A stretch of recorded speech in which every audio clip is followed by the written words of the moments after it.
জন্মস্থান মাশহাদে চিরনিদ্রায় Ayatollah Ali Khamenei. রাষ্ট্রীয় মর্যাদায় লাখো মানুষের অশ্রুসিক্ত বিদায়। যুক্তরাষ্ট্র ইসরায়েল বিরোধী স্লোগান। চীনের পূর্ব উপকূলে বছরের নবম টাইফুন বাভি, শনিবার রাতে আঘাত হানার পূর্বাভাস। উপকূল জুড়ে সর্বোচ্চ সতর্কতায় জাপান। বন্যা ও ভূমিধসে বিচ্ছিন্ন রাশিয়ার দাগেস্তান। যুক্তরাজ্যে লেবার পার্টির শীর্ষ নেতা নির্বাচনের আনুষ্ঠানিক প্রক্রিয়া শুরু। প্রতিদ্বন্দ্বী না দাঁড়ালে চলতি মাসে নতুন প্রধানমন্ত্রী অ্যান্ডি বার্নহ্যাম।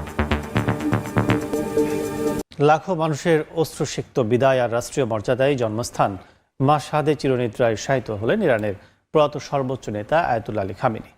সপ্তাহব্যাপী শোকানুষ্ঠান, ইরান ও ইরাক জুড়ে শোকযাত্রা ও জানাজা শেষে ইমাম রেজা আলাইহিস সালামের পবিত্র মাজারের পাশেই তার দাফন সম্পন্ন হয়েছে। খামেনির শেষ বিদায় ঘিরে মাশহাদের রাজপথে নেমেছিল লাখো মানুষের ঢল। পুরো নগরী প্রকম্পিত হয় যুক্তরাষ্ট্র ইসরায়েল বিরোধী স্লোগানে। শোক, আবেগ আর ধর্মীয় অনুভূতিতে বিদের শেষ অধ্যায়ের সাক্ষী হল মাশহাদ। জন্মস্থানের মাটিতেই ইমাম রেজার পবিত্র মাজারে ইরানের প্রয়াত সর্বোচ্চ নেতা আয়াতুল্লাহ আলী খামেনির দাফন সম্পন্ন হয়। অশ্রুসিক্ত লাখো মানুষের অংশগ্রহণে তার শেষ জানাজার ইমামতি করেন ছেলে মোস্তফা খামেনি। পাশে ছিলেন আরও দুই সন্তান মেইসাম ও মাসুদ। তবে নতুন সর্বোচ্চ নেতা মোস্তফা খামেনিকে সেখানে দেখা যায়নি। প্রিয় নেতাকে শেষ বিদায় জানাতে মাশহাদের রাজপথে নামে মানুষের ঢল। কালো পোশাকে, হাতে ইরানের জাতীয় পতাকা। শোক আর প্রতিশোধের প্রতীক কালো ও লাল পতাকা, প্রয়াত নেতার প্রতিকৃতি এবং বিপ্লবী স্লোগান সম্বলিত ব্যানার নিয়ে শেষ বিদায়ে অংশ নেন লাখো মানুষ। তীব্র গরম উপেক্ষা করে শেষ বিদায়ে অংশ নিতে আসা অনেকেই প্রিয় নেতার কফিনবাহী গাড়ি স্পর্শ করার চেষ্টা করেন। এ সময় যুক্তরাষ্ট্র ও ইসরায়েল বিরোধী স্লোগান দিতেও দেখা যায় অনেককে। এর আগে সপ্তাহ জুড়ে রাষ্ট্রীয় শোক ও শেষ বিদায়ের নানা আনুষ্ঠানিকতার আয়োজন করে ইরান, যেখানে বিশ্বের বিভিন্ন দেশের রাষ্ট্রপ্রধান, সরকার প্রধান ও প্রতিনিধিরা অংশ নেন। এরপর পর্যায়ক্রমে খামেনির মরদেহ নেওয়া হয় তেহরান, কোম ও ইরাকের পবিত্র নগরী নাজাফ ও কারবালায়। প্রতিটি শহরেই অনুষ্ঠিত হয় লাখো মানুষের অংশগ্রহণে শোকযাত্রা ও জানাজা। ইরানি সংবাদ মাধ্যমের দাবি, তেহরানের শোকযাত্রা ছিল দেশটির আধুনিক ইতিহাসের সবচেয়ে বড় জনসমাগমগুলোর একটি। আর ইরাকের পপুলার মোবিলাইজেশন ফোর্সেস জানিয়েছে, শুধু নাজাফেই শোকযাত্রায় অংশ নেন 23 লাখের বেশি মানুষ। গত 28 ফেব্রুয়ারি যুক্তরাষ্ট্র ও ইসরায়েলের হামলায় পরিবারের কয়েকজন সদস্য সহ নিহত হন আয়াতুল্লাহ আলী খামেনি। শেষ ইচ্ছা অনুযায়ী জন্মস্থান মাশহাদের ইমাম রেজার মাজারের পাশেই তাকে চিরনিদ্রায় শায়িত করা হয়েছে। খামেনির জানাজায় মানুষের বিশাল উপস্থিতিকে বিশ্লেষকরা হোয়াইট হাউসের প্রতি একটি স্পষ্ট ভূ রাজনৈতিক বার্তা হিসেবে দেখছেন। তাদের মতে যুক্তরাষ্ট্রের নিষেধাজ্ঞা ও চাপের মধ্যেও এই জনসমাগম ইরানের অভ্যন্তরীণ সংহতি ও প্রতিরোধের সক্ষমতা তুলে ধরেছে। একই সঙ্গে তেহরান বুঝিয়ে দিয়েছে, দুর্বল অবস্থান থেকে নয়, বরং জনগণের সমর্থন নিয়ে তারা যে কোনো কূটনৈতিক আলোচনায় অংশ নেবে। ইরানের সর্বোচ্চ নেতা শহীদ আয়াতুল্লাহ আলী খামেনির বিদায়ী জানাজায় তেহরানের রাস্তা ছাড়িয়ে জনস্রোত আশ্রে পড়েছে মাইলের পর মাইল। পশ্চিমা গণমাধ্যমের দাবি, এটি ইতিহাসের অন্যতম বৃহৎ মানব সমাগম। কিন্তু এই কোটি মানুষের উপস্থিতি কি শুধুই ধর্মীয় আবেগ, নাকি এর পেছনে লুকিয়ে আছে হোয়াইট হাউসের জন্য কোনো বড় ভূ রাজনৈতিক বার্তা? দীর্ঘদিনের মার্কিন নিষেধাজ্ঞা, অর্থনৈতিক চাপ আর একের পর এক সামরিক সংঘাতের পর পশ্চিমা বিশ্লেষকদের ধারণা ছিল ইরানের ভেতরের শাসন ব্যবস্থা হয়তো ভেঙে পড়ার মুখে। কিন্তু এই জনসমুদ্র প্রমাণ করেছে, তীব্র বাহ্যিক চাপ সত্ত্বেও ইরানের একটি বড় অংশের জনগণের সামাজিক ঐক্য এবং প্রতিরোধ ক্ষমতা এখনও অনেকটা শক্তিশালী। জানাজার পুরোটা সময় জুড়ে সবচেয়ে জোরালো সুর ছিল মার্কিন ও ইসরায়েলি আগ্রাসনের বিরুদ্ধে। ডোনাল্ড ট্রাম্প এবং বেনিয়ামিন নেতানিয়াহুর ছবিতে লাল রঙের নিশানা এঁকে স্লোগান উঠেছে, কোনো আপোষ নয়, কেবলই প্রতিশোধ। অন্যদিকে ওয়াশিংটন ডিসিকে ইরান সাফ জানিয়ে দিয়েছে, তাদের শীর্ষ নেতৃত্বের ওপর আঘাতের হিসাব তারা ভুলে যায়নি। বিশ্লেষকরা মনে করেন, পর্দার আড়ালে যখনই কোনো কূটনৈতিক আলোচনা বা যুদ্ধবিরতির চেষ্টা চলে, ইরান ঠিক তখনই রাস্তায় এই অভূতপূর্ব শক্তির প্রদর্শন করে। এর মাধ্যমে তারা যুক্তরাষ্ট্রকে বোঝাতে চায়, তেহরান কোনো দুর্বল অবস্থান থেকে বা মাথা নত করে সমঝোতা করছে না। এই কোটি মানুষের সমর্থন নিয়েই তারা যে কোনো আলোচনার টেবিলে বসে। টাইফুন মেওস্যাকের প্রভাবে ভয়াবহ বন্যার পর এবার চীনের পূর্ব উপকূলে ধেয়ে আসছে বছরের নবম টাইফুন বাভি। শনিবার রাতে এটি ফুজিয়ান ও জেজিয়াংয়ের মধ্যবর্তী উপকূলে আঘাত হানতে পারে বলে পূর্বাভাস দিয়েছে দেশটির আবহাওয়া দফতর। সম্ভাব্য উপকূল জুড়ে সর্বোচ্চ সতর্কতায় পার্শ্ববর্তী জাপানও। এদিকে বন্যা ও ভূমিধসে রাশিয়ার দাগেস্তানের 60টির বেশি জনপদ যোগাযোগ বিচ্ছিন্ন হয়ে পড়েছে। বন্যায় বিপর্যস্ত চীনের দক্ষিণাঞ্চলের গুয়াংশি অঞ্চল। টাইফুন মেওস্যাকের প্রভাবে সৃষ্ট ভারী বর্ষণে সেখানে ভয়াবহ বন্যা দেখা দিয়েছে। গুইগাং শহরের শিজিয়াং এডুকেশন পার্কে আটকা পড়েছেন 12,000-এর বেশি শিক্ষক ও শিক্ষার্থী। পানির গভীরতা কোথাও কোথাও 7 মিটার ছাড়িয়েছে। ডুবে গেছে শিক্ষা প্রতিষ্ঠান, বাড়িঘর, বিচ্ছিন্ন হয়েছে বিদ্যুৎ ও পানির সংযোগ। এছাড়া বিভিন্ন এলাকায় আটকা পড়েছেন বহু মানুষ।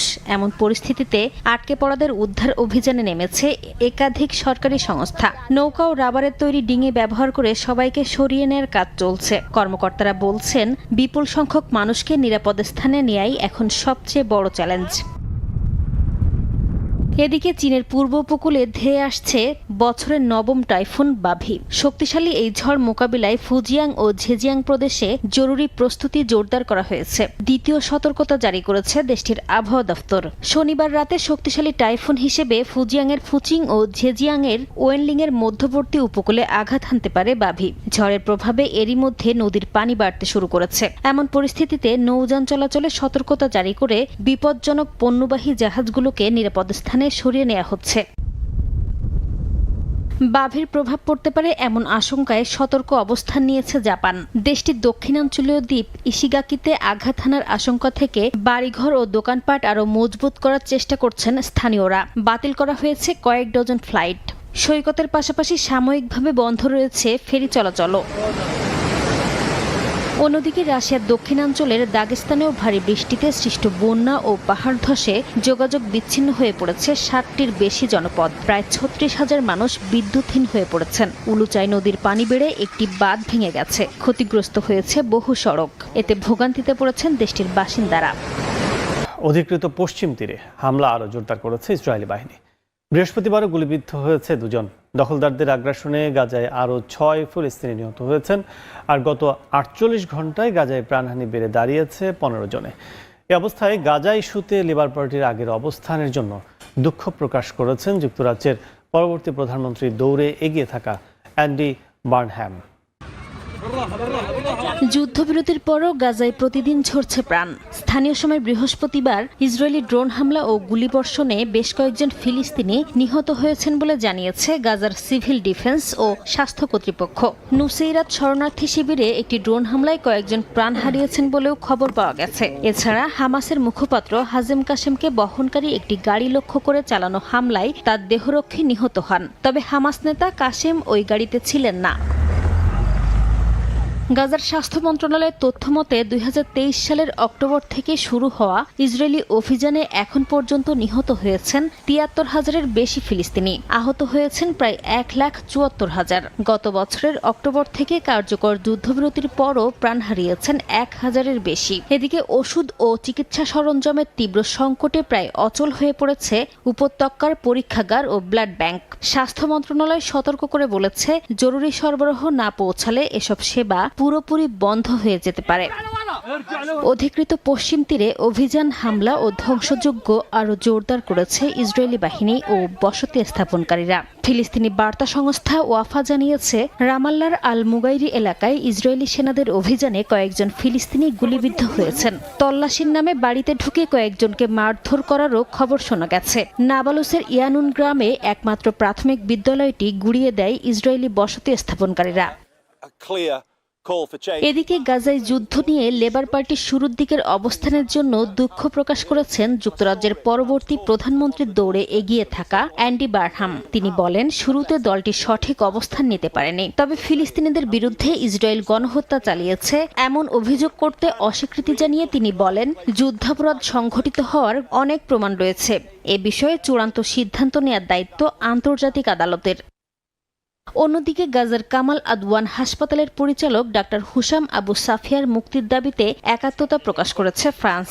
একই সঙ্গে উপত্যকা থেকে ইসরায়েলি সেনা প্রত্যাহারের আহ্বান জানিয়েছে দেশটি। দখলদার বাহিনীর হামলায় ধ্বংসস্তূপে পরিণত হওয়া গাজা উপত্যকায় বেড়েছে গুরুতর আহত রোগীর সংখ্যা। অনেকের অঙ্গহানি হয়েছে, কারো মেরুদণ্ডে গুরুতর আঘাত, কেউ বা হারিয়েছেন দৃষ্টিশক্তি।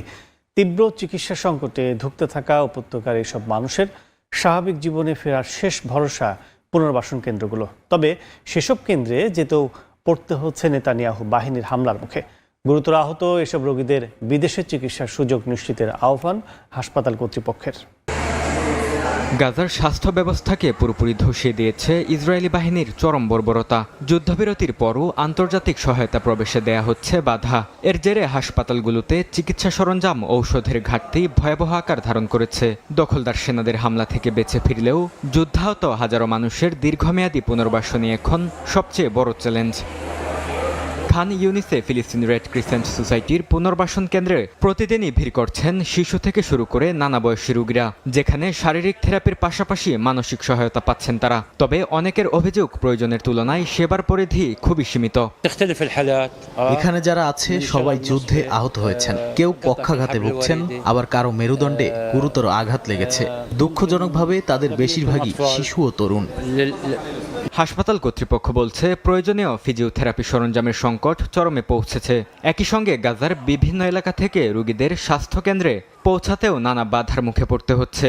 সীমান্ত খুলে দিয়ে পুনর্বাসন সামগ্রী প্রবেশ এবং গুরুতর রোগীদের বিদেশে চিকিৎসা সুযোগ নিশ্চিত করার আহ্বান জানান দায়িত্বরতরা। চিকিৎসা সরঞ্জামের তীব্র সংকটের কারণে আমরা বড় ধরনের চ্যালেঞ্জের মুখে রয়েছি। আমরা আশা করি সীমান্ত ক্রসিংগুলো খুলে দেয়া হবে, যাতে প্রয়োজনীয় পুনর্বাসন সামগ্রী গাজায় প্রবেশ করতে পারে এবং রোগীরা বিদেশে গিয়ে চিকিৎসা নেওয়ার সুযোগ পান। গাজার সরকারি মিডিয়া অফিসের তথ্য অনুযায়ী উপত্যকায় বর্তমানে দীর্ঘমেয়াদী পুনর্বাসনের প্রয়োজন এমন মানুষের সংখ্যা 19,000-এরও বেশি। তাদের মধ্যে 5,000-এর বেশি অঙ্গহানি, 1,500-এর বেশি পক্ষাঘাত এবং 1200-এর বেশি মানুষ দৃষ্টিশক্তি হারিয়েছেন।